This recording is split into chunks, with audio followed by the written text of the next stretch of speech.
నిర్వహించడం జరిగింది.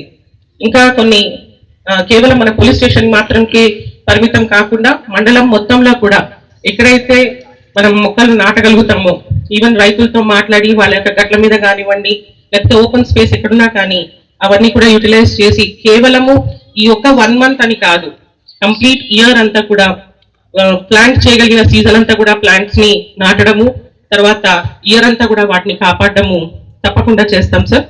అంతేకాకుండా నిస్వార్థంగా మొక్క ఏ విధంగా అయితే గాలిని, పండ్లను, తర్వాత దాని యొక్క కాండాన్ని, లాస్ట్ వేర్ని కూడా ఒక మనిషికి ఇస్తుందో, అదే విధంగా ఆ నిస్వార్థ బుద్ధి ప్రతి మనిషి కూడా మొక్క దగ్గర నుంచి నేర్చుకొని మనం కనుక ఇతరులకు సహాయపడగలిగినట్లయితే, మొక్క ఉంటే ఏ విధంగా పచ్చదనం ఉంటుందో, మంచి మనిషి ఉంటే కూడా, మంచి వ్యక్తి ఉంటే ఆ చుట్టూ ప్రాంతం అంతా కూడా మంచితనంతో నింపబడుతుంది. కాబట్టి అటువంటి గొప్ప లక్షణాన్ని మనము ఈ యొక్క మొక్కల నుంచి నేర్చుకొని కేవలము మనం మాత్రమే పచ్చగా ఉండడం కాదు, మన సమాజం అంతా పచ్చగా హాయిగా ఉండడానికి ప్రతి ఒక్కరం కూడా దోహదపడాలి.